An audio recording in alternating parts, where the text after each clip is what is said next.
I sit at my desk, staring at a blank sheet of paper that holds only a single, scrawled line: "Don't go looking for the truth in places you think you know."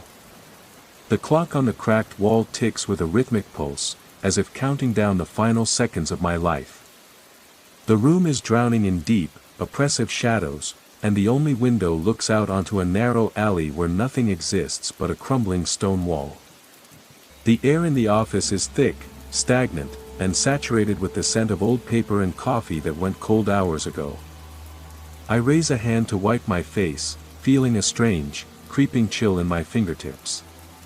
I haven't left this office in 4 days, not since that cryptic letter arrived in a black, unmarked envelope.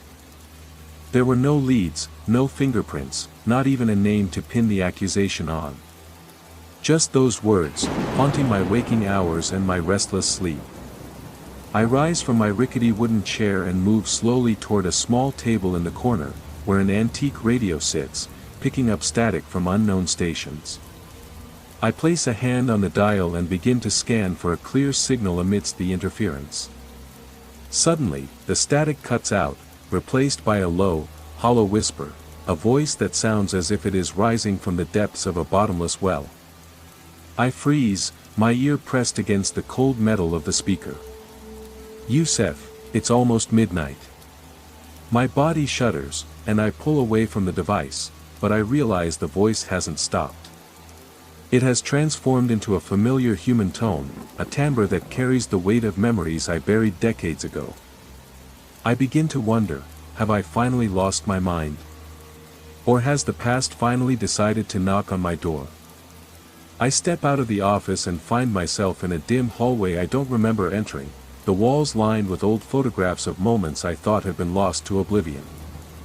I walk with cautious steps, the sound of my own breathing echoing like a phantom following me. I reach the end of the hall and find a heavy iron door, locked tight. There is no key, no handle, only strange engravings that seem to tell the story of a forgotten civilization. I push against the door, but it is solid as bedrock. I realize then that this isn't just a hallucination, it is the start of a labyrinth designed by someone who knows every detail of my life, someone watching from behind the veil. I spin around suddenly, feeling a strange energy in the air, a presence that makes me feel as though I am not alone in a narrow space. "You aren't looking for the truth, you're looking for yourself," the voice whispers right behind my ear. I whirl around, but there is no one there. The space is empty, the silence crushing the breath from my lungs. I retreat to my office, slam the door shut, and flick on the single flickering bulb. I begin to draft my report, but the words evaporate from the page as soon as I write them. The ink fades, the paper turns yellow, and reality crumbles between my fingers. I realize time is running out, and I must make a fateful decision before the clock strikes 12. I look at the wall clock, the second hand freezes at the 12, but the bell of a distant church begins to chime, signaling the start of a journey from which there will be no return. I grab my gear, strap my pistol to my waist, and step out into the street. The sky is choked with black, roiling clouds, and the rain begins to fall in heavy droplets of ink, staining the world in shades of uncertainty. There is no escape, there is nowhere left to hide. I am now a part of a game whose rules were set before I was even born. I walk the deserted streets, each step bringing me closer to the fate I have always tried to flee. I see a shadow moving at the end of the block, a shadow without a body, a shadow reflecting every fear and every secret I have tried to suppress. I raise my weapon, shouting into the void, but only my own echo answers. I begin to realize the game isn't happening out there, it is happening within me, in every cell of my body, in every thought that crosses my mind. Life is nothing but a series of choices, and I have chosen a path that ends only in the bottom of the darkness. Would I find light at the end of it all? Or would I remain trapped in this eternal echo? Questions gnaw at my mind as I continue walking toward the unknown. The night deepens, and the city sleeps under the weight of a riddle for which I have no answer. I am the detective, I am the suspect, and I am the only witness to the collapse of reality. I am finished with the past. I step away from the threshold of my old room, the wood groaning under my boots like a dying man's last breath. The hallway stretches out before me, darker than it was before, the air thick with the metallic tang of ozone and rot. I don't look back. If I turn to see that room again, I know I will lose the last shred of my resolve. My pulse is a frantic drum against my ribs, a tempo set by the shadows that seem to be stretching, reaching for my ankles with elongated, ink-stained fingers. I continue down the corridor, the silence here so absolute it feels like pressure against my eardrums. Every step I take is a gamble. I don't know who built this place, or why they chose to pull me back into the machinery of my own failures. The photographs on the walls are changing now. The faces in them, once familiar, are beginning to smear, their eyes replaced by dark, vacant voids. They are watching me. I can feel the weight of 1,000 stolen gazes, 1,000 judgments passed in rooms I was never invited to enter. I reach a staircase that spirals downward into an abyss of absolute black. There is no rail, just the slick, cold stone wall. I start my descent.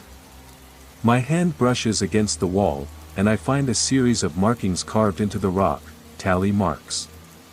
Thousands of them. They are etched so deep they have worn the stone smooth. I run my fingers over them, and a sudden, violent flash of memory blinds me. I see myself, standing here, carving these marks into the wall. Not once, but again and again. How long have I been walking these stairs? How many times have I reached the bottom only to find myself standing at the top again, the memory of the descent wiped clean from my mind like a slate? My heart hammers a warning. This is the loop. This is the cage they built for me. I stop, my breath hitching in my chest. If I keep going down, I am feeding the cycle. I am proving them right. I am the detective who never learns, the man who follows the evidence until he finds his own grave. But what happens if I refuse? What happens if I choose the wall instead of the descent? I pull my knife from its sheath.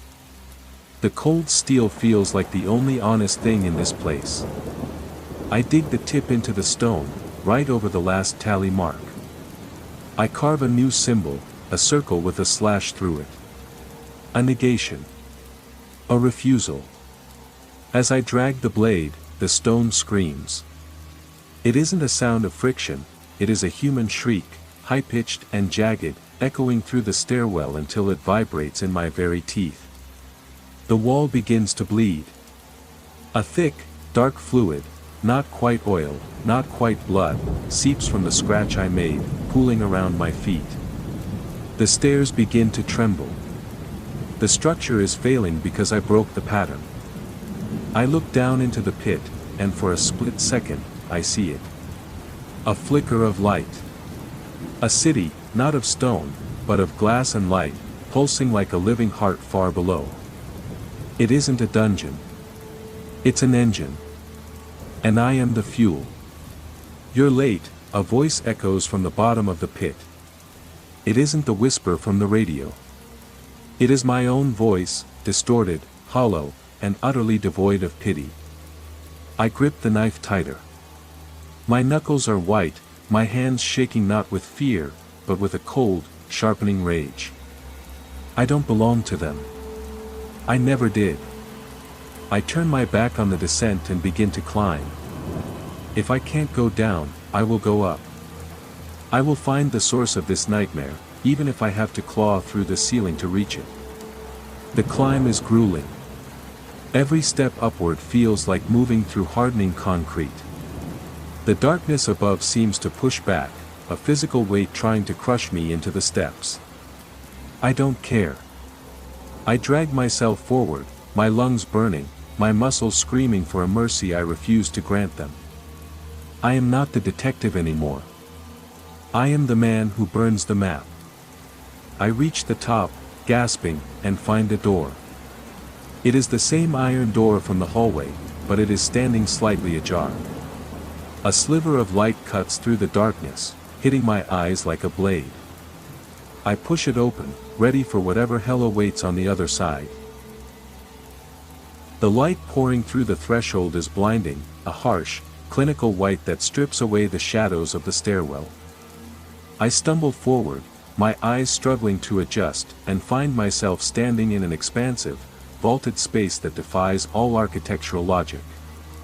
It's a vast, circular rotunda, its ceiling lost in a haze of glowing conduits and pulsating wires. The floor is polished obsidian, reflecting my own weary, disheveled silhouette 1,000 times over. I am not in a building anymore. I am inside an anatomy of sorts. The center of the room is occupied by a massive console of glass and brass, surrounded by dozens of monitors displaying nothing but cascading lines of text. I walk toward it, my boots clicking sharply against the dark floor. The text on the screens isn't code, it's narrative. Thousands of pages of dialogue, scene descriptions, and character logs, all detailing my movements, my thoughts, and the very secrets I thought I had buried in the dark. I see my own name, Yusef, recurring like a pulse. Every entry is dated, signed, and audited. I lean over the console, the air around me shimmering with static. My hands hover over the glass surface, and the moment my skin makes contact, the screens lock. All the scrolling text stops. A single prompt blinks in the center of the main display, identify the archivist. I laugh, a dry, brittle sound that dies instantly in the vast space. The archivist isn't a person. The archivist is the system itself, a manifestation of every regret I've ever harbored. It's the version of me that chose safety over truth, the one that decided to record my life rather than live it. Suddenly, the floor beneath me begins to rotate. The room is shifting, moving like the internal workings of a clock. From the outer rim of the rotunda, figures begin to emerge from the darkness. They aren't humans. They are mannequin-like constructs, their faces blank slabs of polished marble, wearing the uniforms of investigators, clerks, and silent observers. They don't attack, they simply stand, their featureless faces turned toward me, waiting. The audit is incomplete, the room booms, the voice coming from every direction at once. "I'm done with your audit," I shout, my voice cracking under the pressure. I reach for the knife at my belt, but my hand is empty. The knife is gone. In its place, a heavy, cold fountain pen lies on the console. It feels like a weapon of a different kind, heavier, sharper, more dangerous than any blade I've ever carried. I grab the pen. The moment I touch it, the monitors flare to life, displaying a single image, the kitchen table in Mansoura. But it isn't a memory. It's a live feed. I see myself sitting there, holding a pen, writing these very words. The archivist isn't hiding in the machine. I am the archivist. Every time I tried to solve the mystery, I was just adding another entry to the ledger. Every time I felt trapped, I was just building the cage higher. The marble-faced constructs take a step forward, their movements synchronized and terrifyingly precise. I look at the pen in my hand, then at the live feed of myself in the kitchen.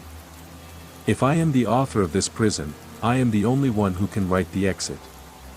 I bring the pen down hard against the glass console, not to break it, but to rewrite it. I don't write words. I draw a line, a long, jagged streak that cuts through the text on the screens, a stroke of pure, unadulterated rebellion. The console shrieks, the brass pipes above me bursting in a shower of sparks and pressurized steam. The constructs freeze. The room tilts at a violent angle. The obsidian floor cracks, revealing the void beneath, that same flickering, glass city I saw from the stairs. I'm falling again, but this time, I'm not alone. The constructs are falling with me, their marble faces shattering in the descent, their forms dissolving into clouds of ink.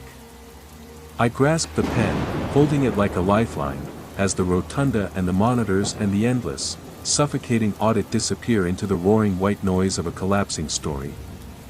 I am finally breaking the ink. I am finally finishing the page. The sensation of falling ceases abruptly, replaced by the crushing, suffocating weight of an absolute, grave-like stillness. I land on a surface that feels like soft, damp, and putrid earth, but when I reach down to claw at it, my fingers sink deep into something that feels like cooling, greasy ash and the pulverized remains of forgotten bone. The blinding white of the rotunda has been replaced by a twilight-hued wasteland, a horizon where the sky is not a sky at all, but a massive, flickering, and malignant curtain of static that shrieks with the sound of 1,000 dying channels. This is the overflow. The cosmic septic tank where discarded, twisted narratives go to fester and rot in the dark. I stand up, my body screaming, my bones aching as if I've survived a high-speed car wreck that shattered me into a dozen pieces. The fountain pen is still clutched in my hand, its nib dripping with a thick, viscous, and pulsing ink that glows with a faint, sickly, and parasitic luminescence, as if it's alive and hungry. It isn't just ink. It's raw, volatile potential. I look around, and the landscape is littered with the bloated, rotting corpses of scenes that never made it into the final draft, unfinished, gory crimes, suspects who were butchered before they were ever caught, and victims who were never even given the dignity of names. A figure steps out from behind a jagged, towering mound of cast-off, sharp-edged plot points. It is me, or at least, a necrotic, distorted shadow of me. This version wears a trench coat that is tattered, shredded, and soaked with the foul, oily grime of 1,000 rain-soaked, nightmare nights. He doesn't look at me, he stares fixedly at the static sky, his eyes hollowed out, scooped clean by the same crushing, terminal exhaustion that gnaws at my own soul. "You shouldn't have broken the console," he says, his voice a dry, grating rasp, the sound of sandpaper rubbing against brittle, dead paper. "You think you're rewriting the story? You're just erasing the ink. And when the ink runs out, the page goes blank, white, and empty. And we go with it, dissolving into nothingness. Better a blank page than a cage of your own making," I retort, my voice steadying despite the terror. I grip the pen tighter, my knuckles popping. He turns to face me, and I see the absolute, wretched truth in his expression. He isn't a shadow, he's the version of me that surrendered, the one who withered. He's the one who decided that the mystery was more important than the truth, the one who accepted the endless, agonizing loop because he feared the cold silence of the unwritten. He reaches into his coat and pulls out a heavy, pulsating ledger, its spine cracked, its pages bursting with weeping, bleeding entries. "The audit doesn't end just because you walk away," he warns, taking a predatory, limping step toward me. "The system is recursive, an insatiable mouth. It feeds on the struggle. The more you fight to rewrite the ending, the more reality you consume to fuel the next chapter of this horror. You're not escaping, Yusef. You're just the engine's new, fresh heart, waiting to be ground down." I don't listen. I don't give him the satisfaction of an argument. I swing the pen, not at him, but at the horizon. I tear a jagged, screaming line across the static curtain of the sky. The world screams, a high, dissonant, and bone-shattering frequency that rattles my very teeth in their sockets. A fissure opens in the static, and through it, I see a glimpse of something else, not another room, not another facility, but a vast, terrifyingly open field under a real, unscripted sun. The figure lunges at me, his fingers elongating, twisting into grasping, dripping, inky claws. I dodge, the ink from my pen trailing behind me like a glowing, searing tether. I know now that I cannot just walk away. I have to bleed the system dry. I have to force it to collapse by demanding an ending that refuses to loop, even if it kills me. I stab the pen into the earth, right where our shadows intersect, driving it deep into the mire. The ground beneath us pulses like a dying heart. The ash turns into thick, suffocating mud, then into a black, swirling fluid.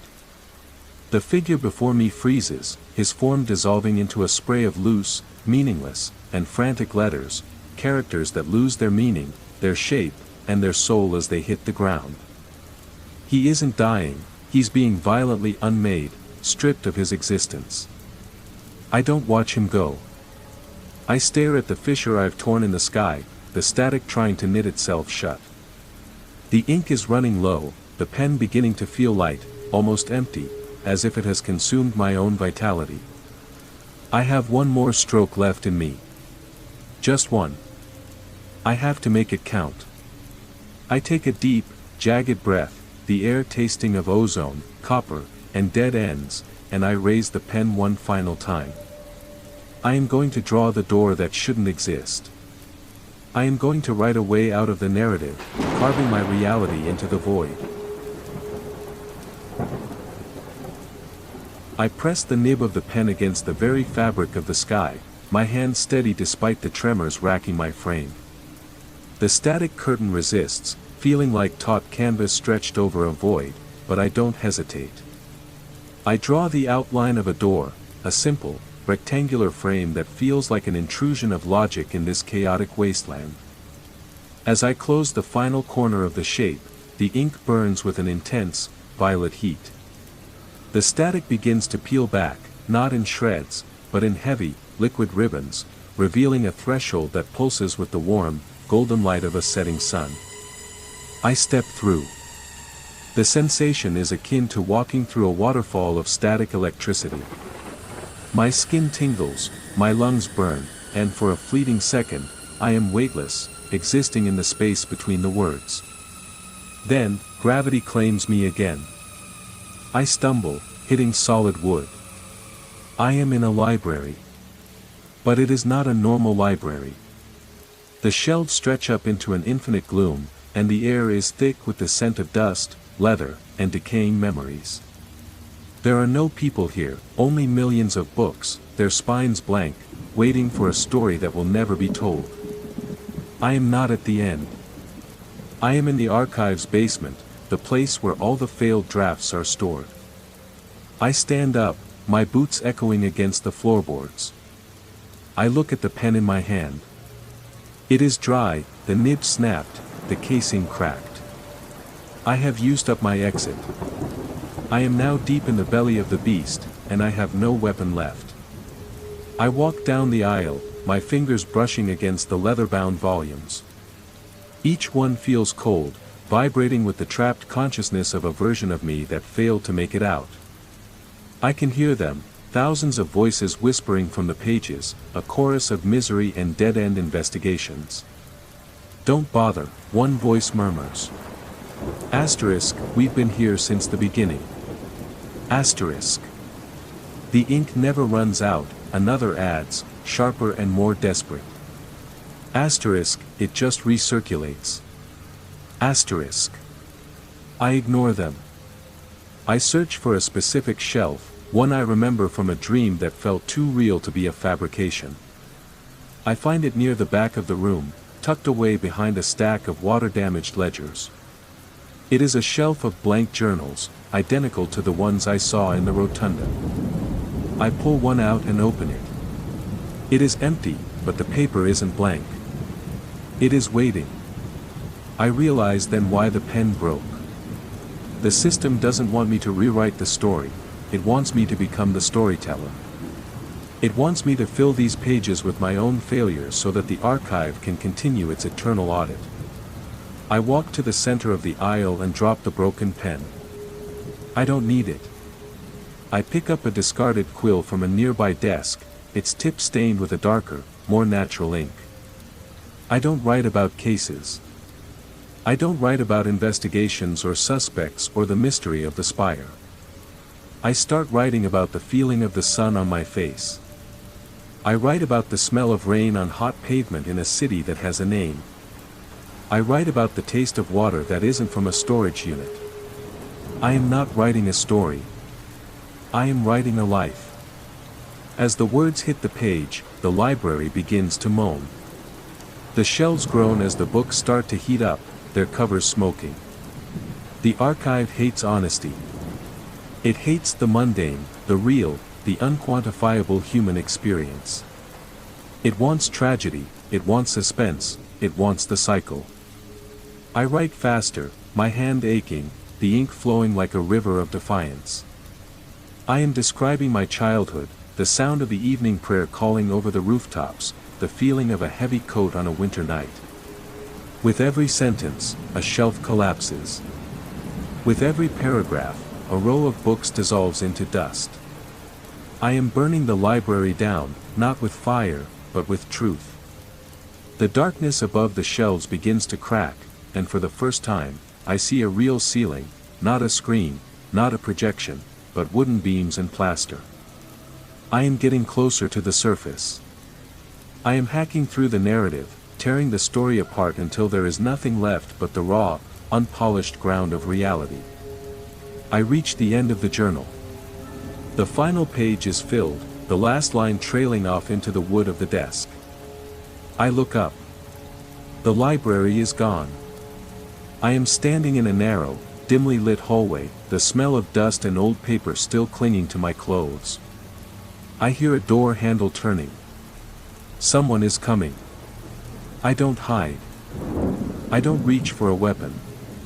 I simply stand there, waiting to see what is left of the world when the story finally stops lying to me.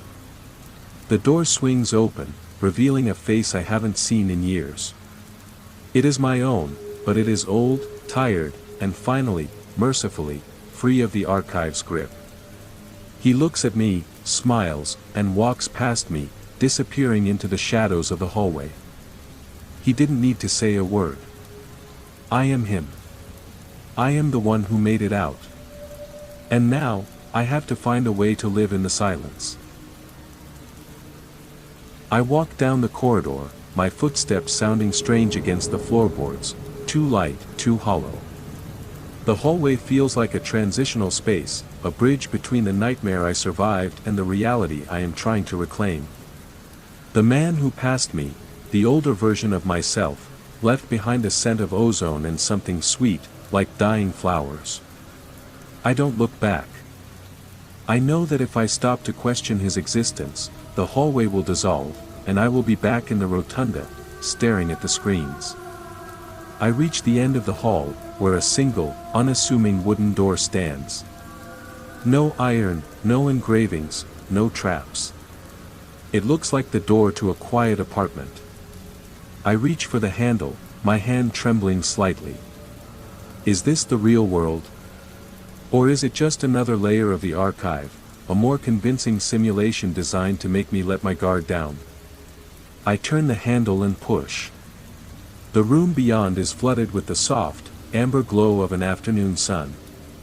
It's a study, filled with stacks of books that are clearly real, they smell of paper and glue, not of static and decay. A desk sits by a wide, open window. A gentle breeze stirs the curtains, bringing with it the distant, muffled sound of traffic and the chirping of birds.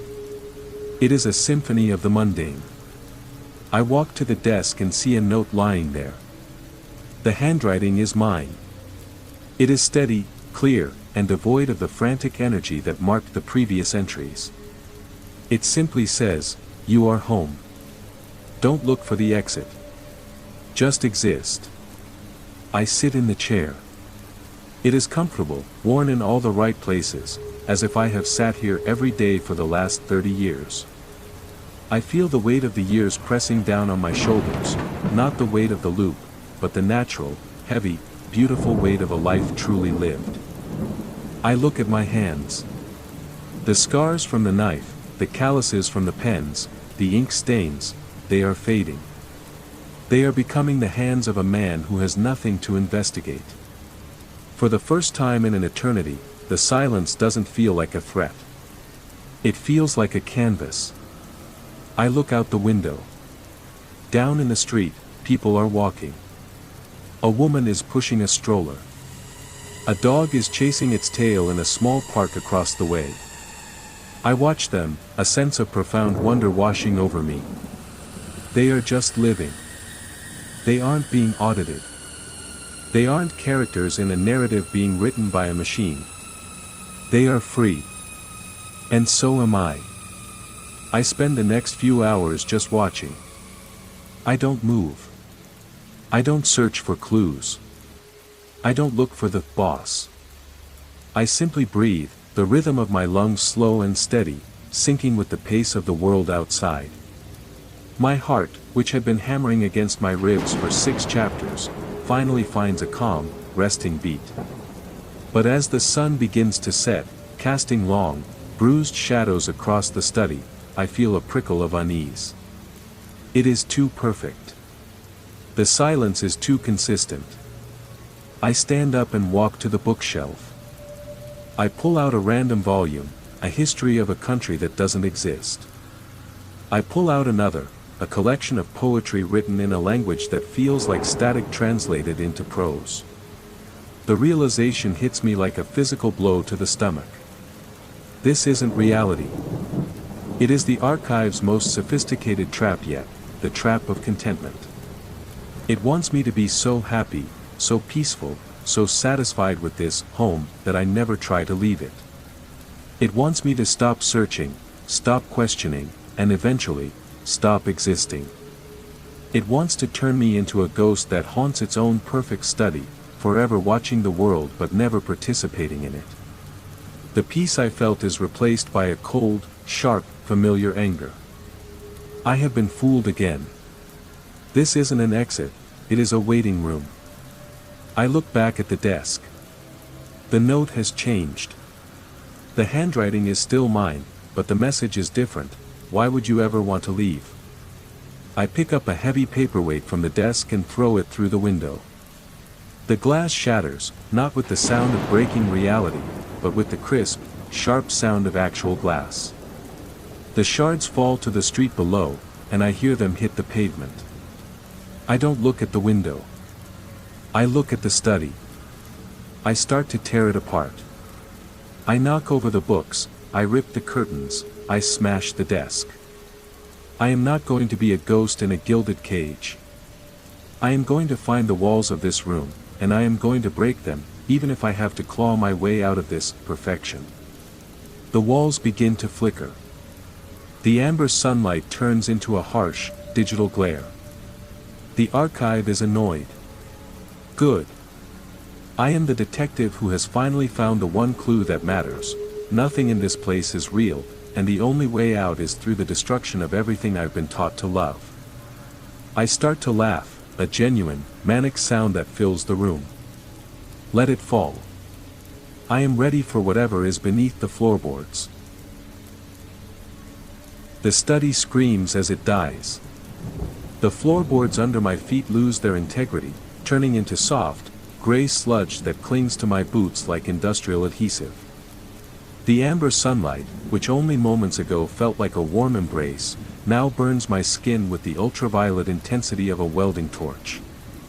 I don't stop. I grab the heavy, mahogany chair I had been sitting in and swing it like a wrecking ball against the wall. The impact creates a spiderweb of glowing, electric cracks that bleed white noise into the room. I am not destroying a study, I am dismantling a lie. The archive doesn't like losing its favorite scenery. The air becomes thin, metallic, and tastes of ozone, making every breath feel like inhaling broken needles. The walls begin to fold inward, the space shrinking as the simulation tries to crush me into a singularity of pure, distilled narrative. I see the books I knocked over, they are no longer books. They are twitching, fleshy things, pulsing with the same light that illuminates the monitors in the rotunda. They weren't histories or poems, they were storage drives, keeping my subconscious trapped in the illusion of peace. I jump into the fissure I created in the wall, my body passing through layers of cold, viscous data. It feels like being dragged through a sieve, memories of the past 6 chapters being stripped away, analyzed, and categorized by a system that refuses to let me go. I land hard on a platform made of suspended wire, hovering in an endless, dark void. Above me, the study is a tiny, flickering box, dying and collapsing into itself. Below me, there is nothing. Except for the sound. It isn't a voice this time. It is a rhythmic, mechanical thumping, like the heartbeat of a massive, buried engine. I crawl toward the edge of the wire platform, peering into the abyss. There, suspended by thick, pulsating cables, is a sphere of pure, uncompressed light. It is beautiful, terrifying, and distinctly artificial. It is the core. The heart of the archive. I realize now why I had to go through the study. It wasn't just a trap, it was a distraction. While I was busy playing house in a fabricated reality, the system was rerouting my consciousness toward this core, preparing me for the final step of the audit. I am not the detective. I am the patch. I am the code that will finally stabilize the loop, the missing variable that will allow the system to predict my every move, my every thought, my every rebellion. I stand up, balancing on the swaying wire. My limbs feel heavy, sluggish, as if the air itself is trying to force me into a predetermined rhythm. I reach into my pocket, not the pocket of my coat, but the pocket of my mind, and I find the last thing I truly own, a memory of something that wasn't in the archive. A moment of real, unscripted pain.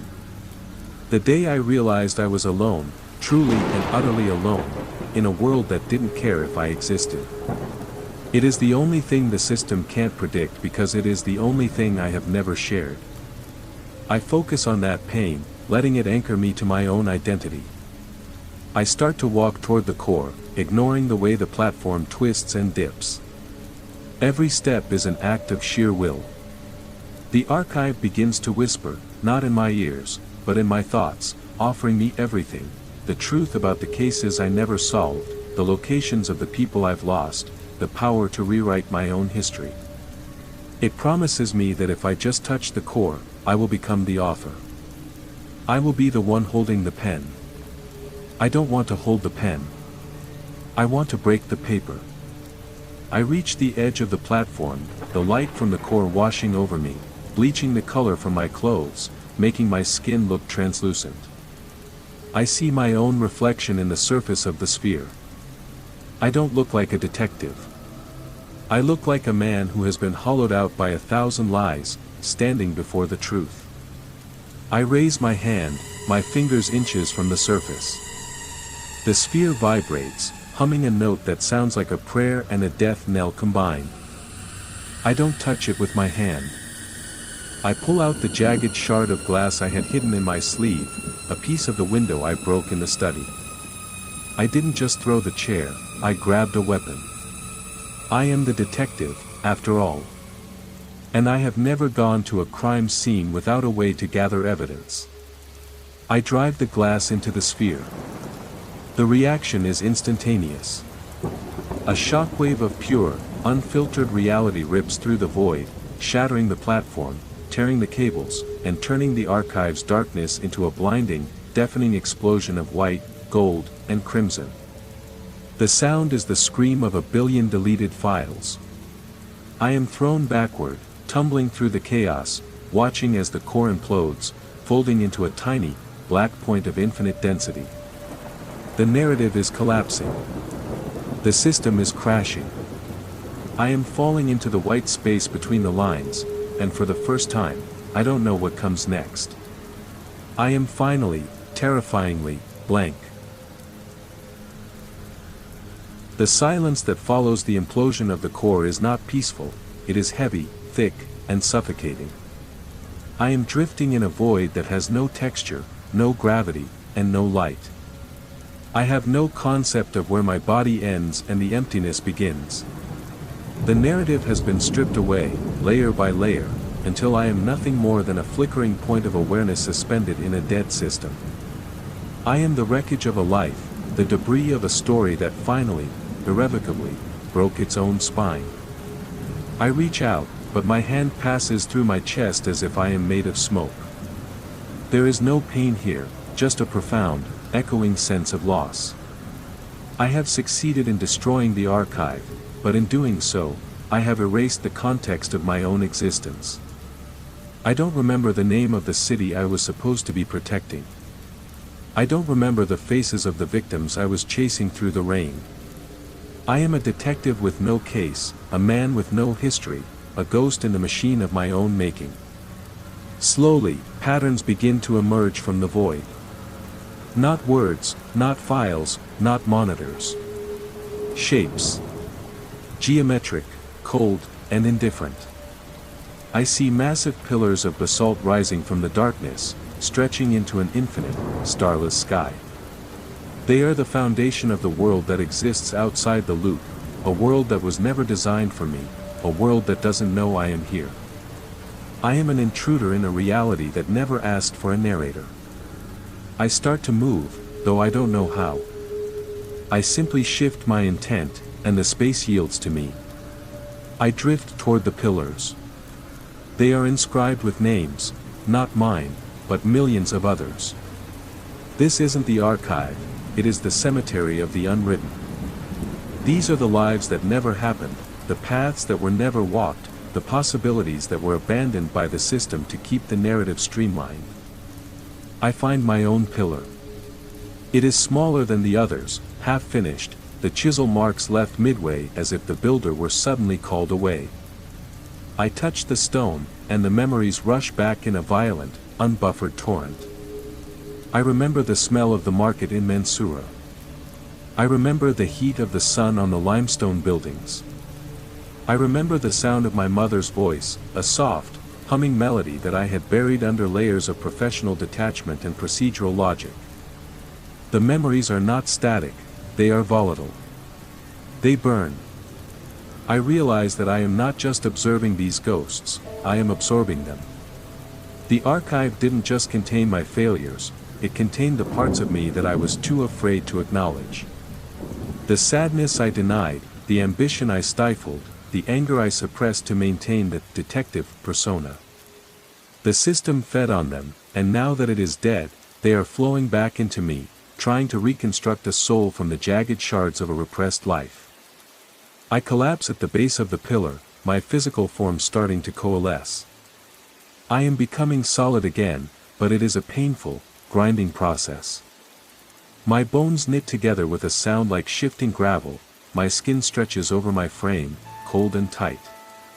I am being born again, not into the archive, but into the raw, unedited chaos of a world that owes me nothing. I look up at the pillars.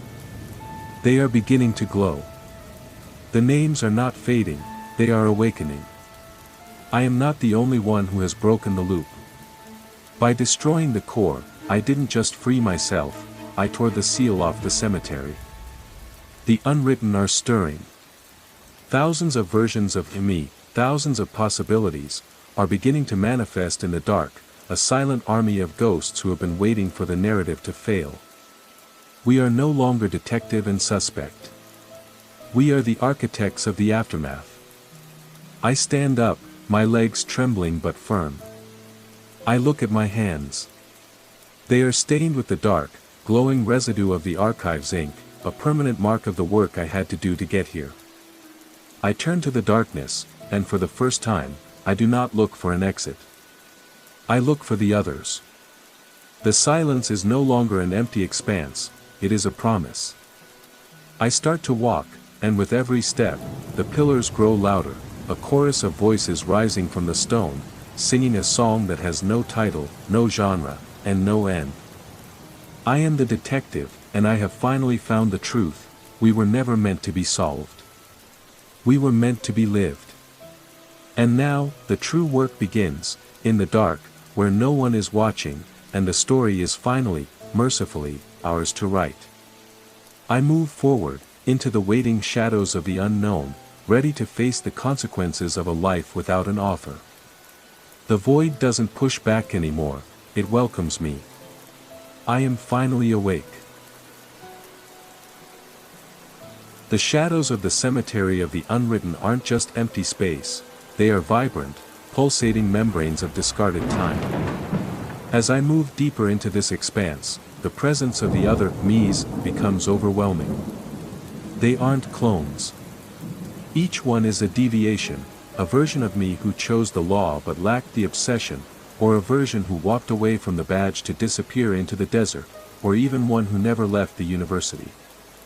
They stand among the pillars like statues carved from solidified regret, their eyes reflecting the same hunger that had driven me to break the core. There is no hierarchy here. No boss, no investigator, no suspect. Just a collective of fractured identities realizing that they are finally the owners of their own narratives. We don't speak, yet the air is thick with the telepathic resonance of our shared trauma.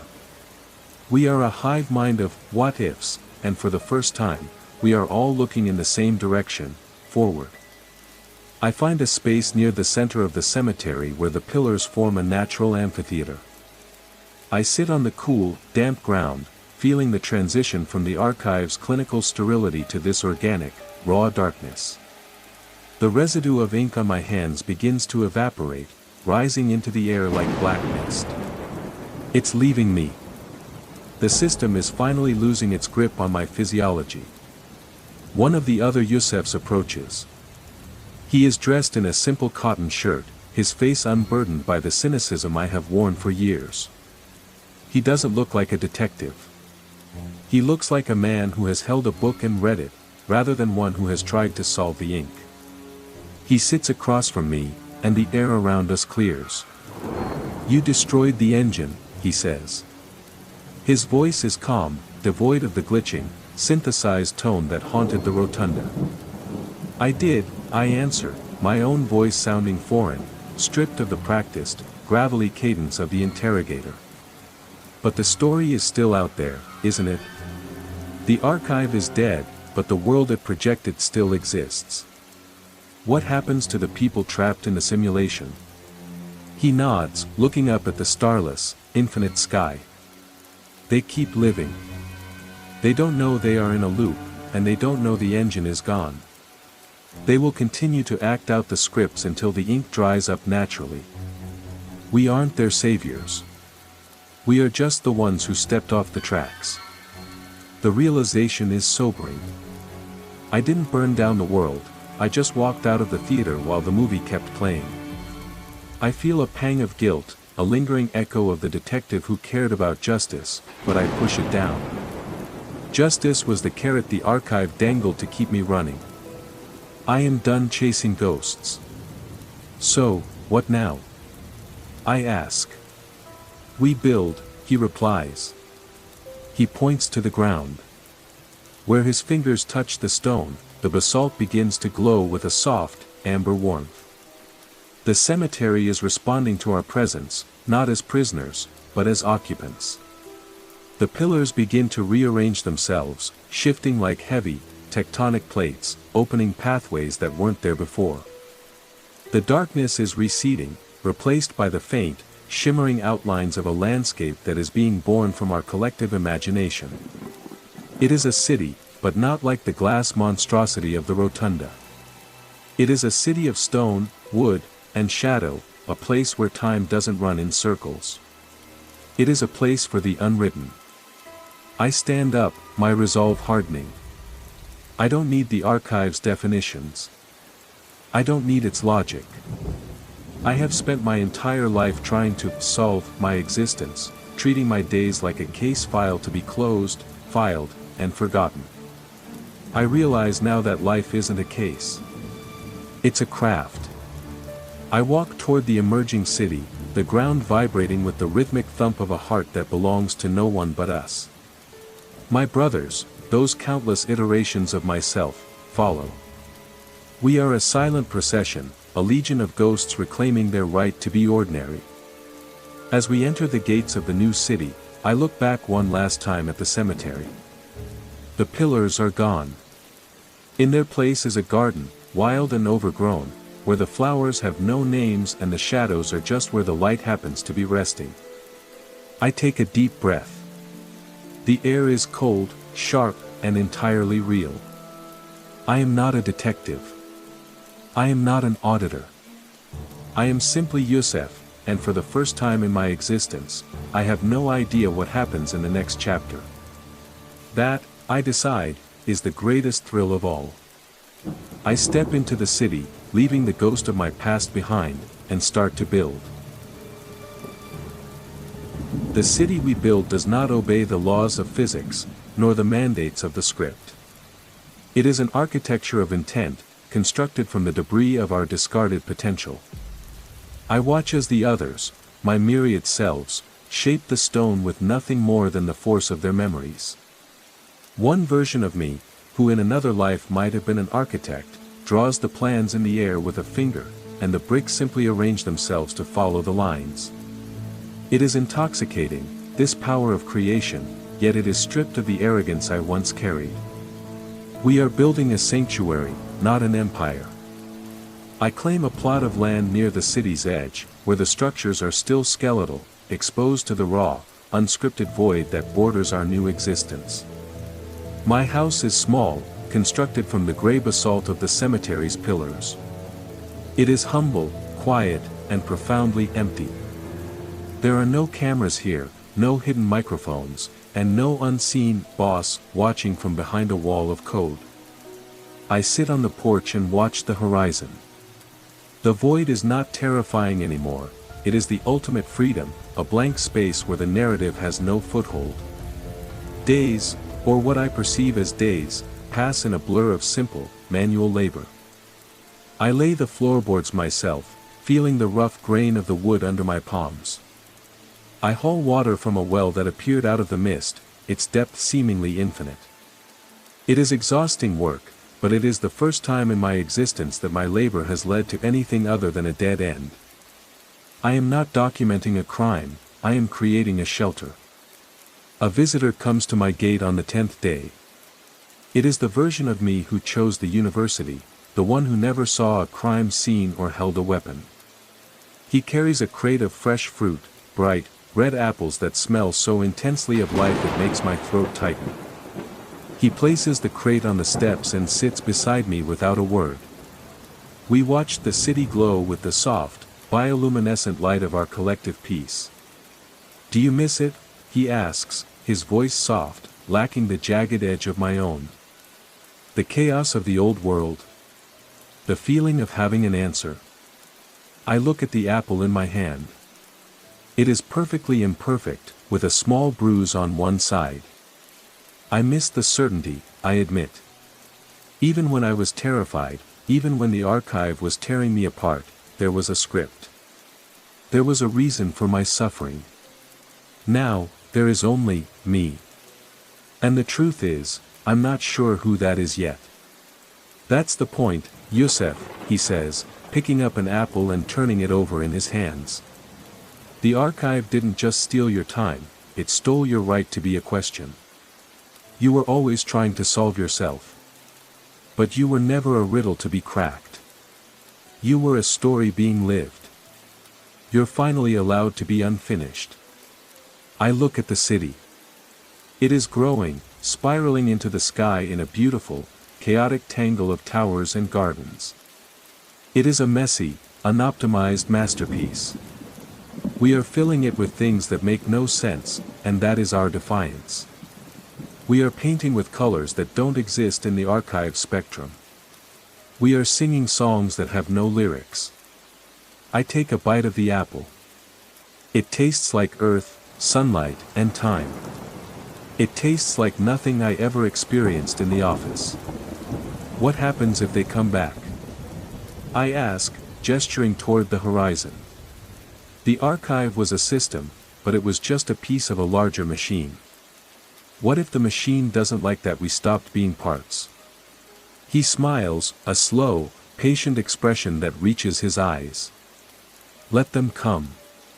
We aren't the detective and the suspect anymore. We are the glitch. And you know better than anyone, Yusef, you can't fix a glitch once it's become the entire foundation of the system. I feel a strange, calm warmth spreading through my chest. For years, I feared the system's wrath. I feared the correction, the reset, the inevitable cold hand of the law coming to file me away in a drawer. But looking at the city, at the thousands of versions of me working to build a future out of nothing, I realized that my fear was just another layer of the control. I am not afraid of being erased. I am only afraid of forgetting that I am the one holding the quill now. The sun sets behind the city, painting the sky in colors that aren't quite red or purple, but something entirely new. The lights of the houses flicker to life, a constellation of small, individual fires in the dark. I go inside, lock the door, not to keep anything out, but to feel the weight of my own sovereignty, and lie down. I don't set an alarm. I don't look at the wall. I simply close my eyes and listen to the city breathe, a collective, rhythmic sound of 1,000 lives finally being lived on their own terms. I am tired, and for the first time, it is a good, deep, restorative tiredness. I am finally, truly, off the clock. The city is no longer just a collection of buildings, it is an organism. It grows when we are happy, it quiets when we are introspective, and it hums with a low, vibrant frequency that acts as a natural barrier against the void outside. I walk through the market square, where the other versions of myself trade stories rather than goods. There is no currency here, no gold, no favor, no debt. We exchange the weight of our experiences, lightening our own burdens by giving the memories to someone who can hold them without breaking. I approach a stall where a version of me is painting. He isn't using paint, but light. He dips his brush into the ambient glow of the city and paints scenes onto the stone walls, images of the real world we left behind.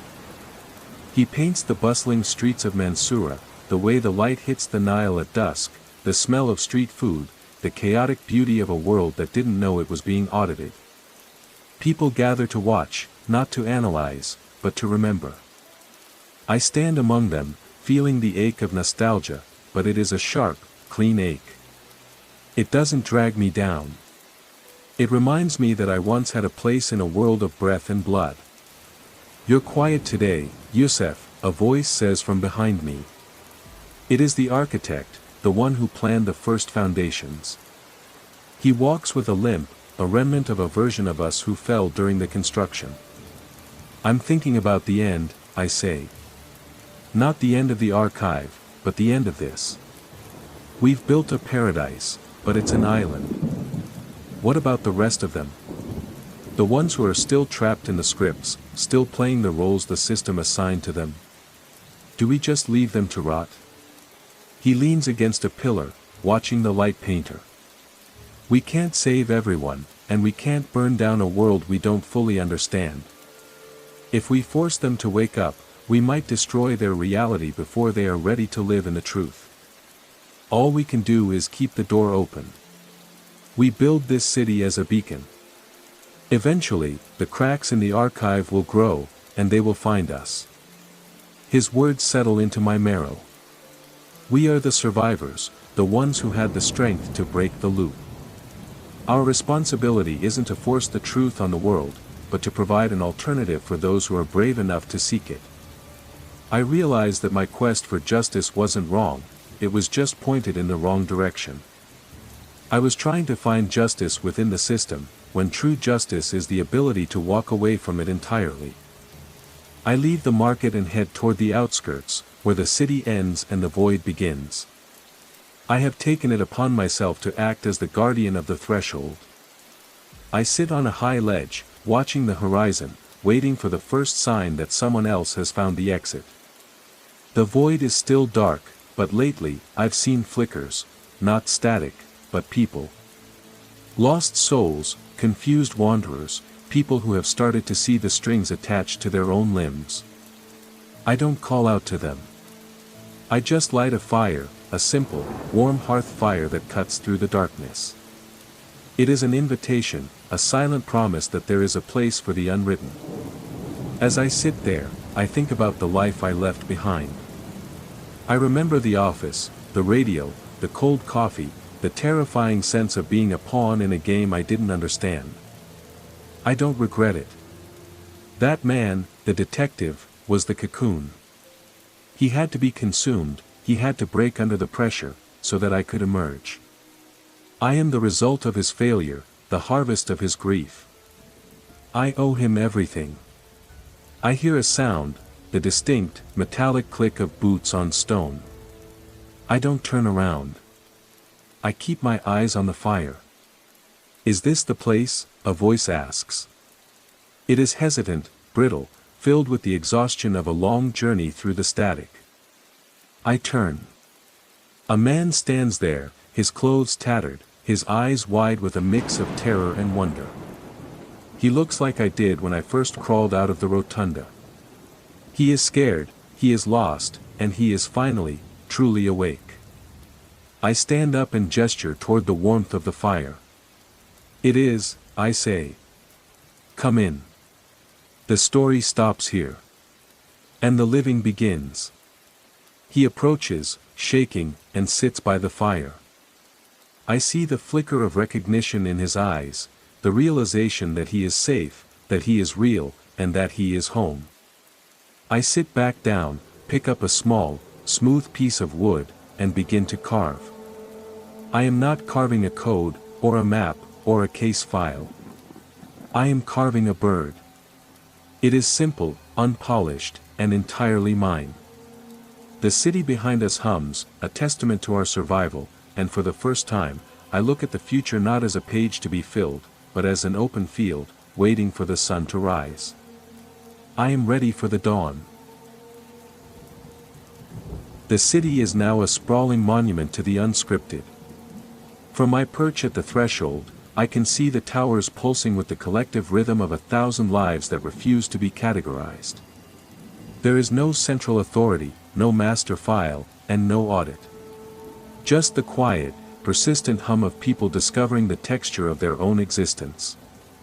The visitor I found by the fire, let's call him the wanderer, has integrated into the city, now teaching others how to strip the static from their memories. He isn't a detective, he is a gardener, pruning the residual shadows from the minds of the newly arrived.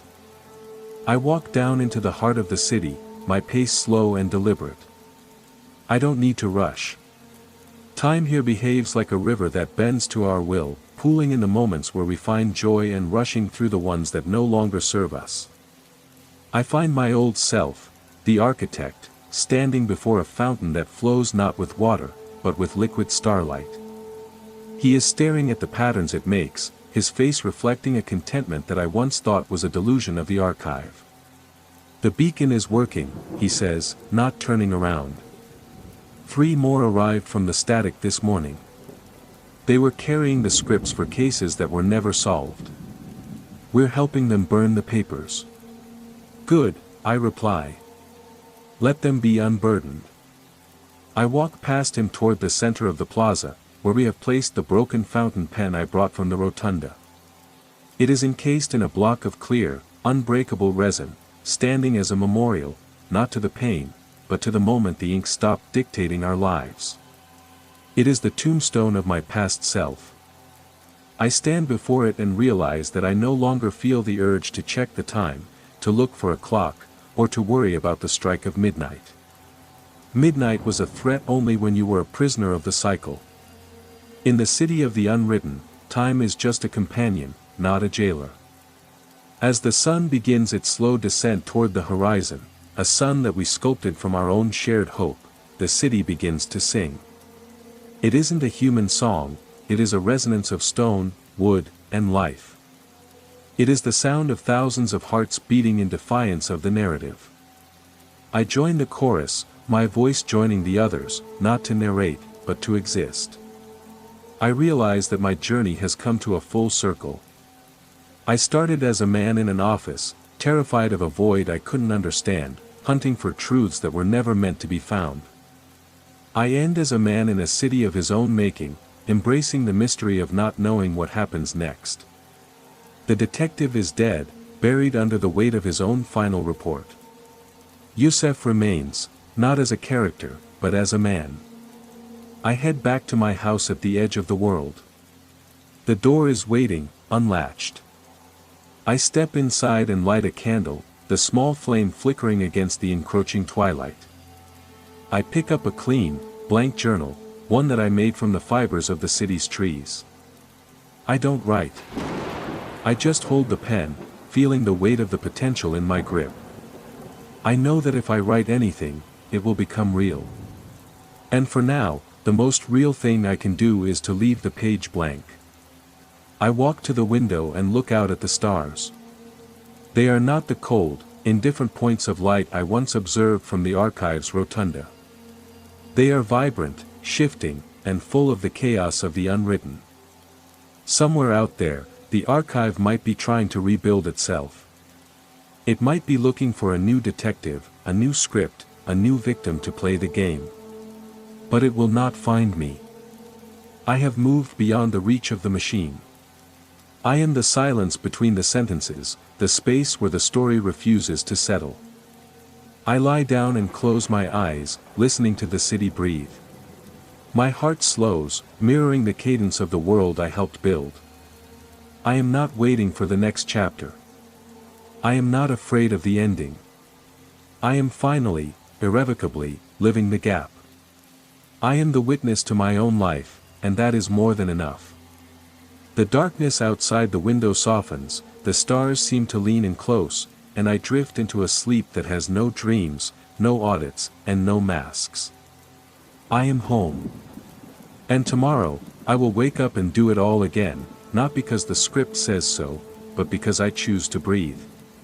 The story is over, and the life has just begun.